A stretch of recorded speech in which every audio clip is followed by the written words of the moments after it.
Can you see me now? I can see myself. There you are. Hi. Listen, I literally just got back like 10 minutes ago from a trip. We went up north and I wasn't sure if I was going to make it or not. And I came in and I totally forgot, washed my face, put on my lounge clothes. And I was like, wait a minute, tune in Tuesday. But it's all good because I was trying to decide what did I want to do. I don't want to just be on here showing up just whatever. I want it to be intentional, purposeful. And so what came to me was we are in October. Happy October, everyone. I'm Crystal, your Reverend BF. And October, Oct stands for 8, right? Even though it's the 10th month, that's a whole nother, the Gregorian calendar, blah, blah, blah, all lies. But October is actually for number 8. So year or so ago, I had a podcast. It's evergreen, so it's still available, but I don't actively record on it anymore, called the Vibrant 8 podcast. And the 8 stood for the 8 dimensions of wellness. So we are going to talk about that. I thought that would be so good. Libra month. It is Libra month. Happy birthday, Libras. So we are going to talk about the 8 dimensions of wellness because it's the 8th, well, even though it's the 10th month, you know what I'm saying. October, we're going to talk about the 8 dimensions of wellness, all the things that are going on. So let's just do a quick overview on what that means. So many people think, all you need is food, clothing, shelter. Okay, technically, fine. However, for a full encompassing wellness in our body, there's actually 8 levels, 8 dimensions. It's not like one that's better than the other. They're all work together, right? So it's almost like when we have all of our dimensions, our 8 dimensions working well, it gives very healthy roots for our nervous system, right? So we want to think about our resilience in the nervous system having healthy roots like the tree. And this is going to come from being healthy in all the 8 dimensions because it impacts our mind, body, and spirit. So in no particular order, let's break this down. We have social. This is really good because we need to think about our interactions, right? Our interpersonal skills, our day-to-day. Who are we socializing with?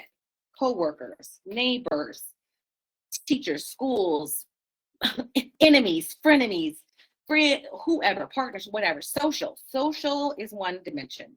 Then we move into emotional. Again, this is in no particular order. Emotions, of course, energy, emotions, right? What we're feeling, what we're moving and navigating through, vibrating. Okay. Then we have financial. Yes, of course, we live on Earth, 3D realm, Earth. We need finances to navigate this planet where we live. Most people live in some kind of what's the word when they're like, oh my gosh, commercialized, what is the word? It's right there. Anyway, we live in a world where we need money. Okay, financial. And then we have spiritual. Obviously, what does that look like for you? I don't necessarily consider spiritual religion, but if that's your jam, then great. So spiritual religion, spiritual/religion, religion/spiritual, the wording, okay, that's fine. So what is bigger than you, right? Outside of you. And then we have physical. There we go with the body, right? We have to operate in these meat suits. So we need these meat suits as we're navigating here on Earth to play nice. And then we have career. What are we doing? That could look like so many different things, right? That could be, I don't want to say career like I have to have this particular degree and be in this company for X. Career to me is any kind of whatever you're doing to create financial abundance or something that is lighting your fire, something that you are actively building, creating, putting out into the world, doing with your talents, skills, etc. And then we have environment, which is what we're going to focus on today, which where you are, right? Where you are mentally, where you are physically, where you are geographically. All of this is important. And then the last one is intellectual. There's that mind, right? This mind, body, spirit. Intellectually. Because what you believe, you perceive. What you believe, you create. And our brains are constantly looking for confirmation to whatever we're saying and believing to be true. It's going to give us validation. Yes, you are correct. Yes, the world is on fire and blowing up and burning before our eyes. Yes, nothing you do is going to go right. Yes, this or whatever. Or yes, you were always in the right place at the right time. Yes, you are divinely guided. Yes, everything is always working out in your higher purpose. Yes, and the world can still be burning, but you are protected. You are guided. You are safe. You, etc. So, social, emotional, financial, spiritual, physical, career, environment, intellectual. Those are the 8 dimensions of wellness. And if we think about the number 8, the infinity sign, right? It's just going all the way through this, where they're all interconnected, beautiful, the landscape, right? It's just infinity, which is always circling through this.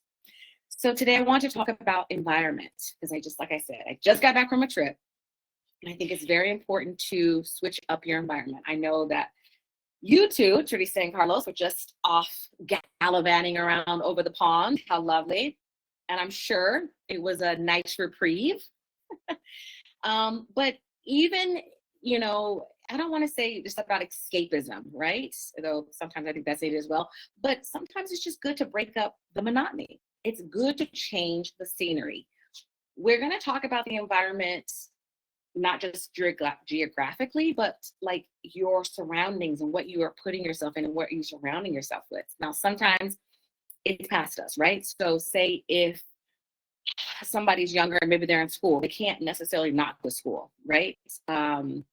Or say if you work at a place that's maybe not so positive, so your workplace is not very healthy. These are huge places because we spend so much time in work and school and whatever else you may be doing, that we really want to make sure that these environments are conducive to our health mentally, emotionally, spiritually, financially, all levels. And so when we think about the environment of where we are and where we get to choose to put ourselves, right? We need to understand that we are the director, the author, the creator of our lives. And even if we can't change at this moment, we can start envisioning, we can start shifting our paradigm, our perception into spaces that are going to feel more aligned and help us to build a more resilient nervous system. For example, say if you are in a neighborhood, maybe this particular neighborhood you're not very fond of, right? Say you have your home, this has been your home, you feel safe there, except now maybe you have new neighbors or something has happened and you don't feel so good. What do? You're like, I just can't pick up and leave for numerous reasons. So how do you create more substantial grounding and intention with where you are, even if it's not where you want to be? So we want to first start thinking about what it is that we can do in this place that we have control over, right? Because that's all we can control is us, right? Our reactions and our responses and what we start perceiving, what we speak, what we think. So say a neighbor, and they're not the best neighbors, but you're like, you know what? I can choose to still be a positive neighbor, right? I can still choose to focus on what is good. So I love my house, or, I feel safe here. My stuff is here. I've made good memories here, whatever. Start projecting more on a higher vibrational thought process. The particular neighbor that maybe isn't ideal, there's numerous things. So obviously there could be dysregulated. Obviously they could just be terrible people. Like, we don't want to just sugarcoat everything. They could just be terrible people, or they could be projecting their own issues on. Whatever the case may be, what can I control? Me. So I can still choose to show up, speak if it hasn't gone anything too crazy, where there's, harm or danger that could be caused to you. That's something totally different. I'm just talking about things like they're just annoying or whatever. I'm not talking about actual harm and danger where people are trying to. That's a whole separate conversation. We're just keeping it pretty mellow with just having an annoying neighbor. Maybe they play their music too loud. Maybe the people keep parking in your spot. Like little, annoyances like that. So maybe even taking over a goodie basket. Hey, we may have gotten on the wrong foot. I really want to try again. I mean, we live in shared spaces. Let's try to make this pleasant for both of us, because you're probably annoyed with me, I'm annoyed with you, whatever, trying to make amends in that way. If that doesn't happen, or things progress and there is an actual danger or threat, start to focus on where would you feel more safe? What would that look like? And then start moving in that direction and making a plan to possibly move if that's the case. Or make a plan that I don't want to feel like this in my space, and allow the universe to possibly move them out. That could look numerous ways, right? Those are just real tangible things that we can do in that particular scenario. This could be used for all things. Let's talk about geographically, right? Let's talk about, I live a beautiful life. I'm so fortunate. I'm so grateful for my life here in Lisbon. I live a beautiful life. And even still, it's nice to break up the monotony. So we went up north. And I had all these thoughts of what I'm like, oh, it's going to be so amazing. And, you tell yourself, right? Of course, you're like, I'm going on a trip. It's going to be great. We're just getting out of town. We're going to see a new city we haven't been to. We rented a car. We don't have a car. We rent a car. So we have the freedom to move how we want, blah, blah, blah. I would rate the trip a solid 7. Okay, so that's not really good, not really bad. But what I tried to focus on is what was working and what did I get? Because we have all these perceptions of what we think and how things are going to be, but we really just need to come to reality and grips of what things really are, right? So what were the revelations that I got? Everything is not rainbows and sunshines. This new job you think is going to be amazing because you make 80,000 more could be a nightmare from hell.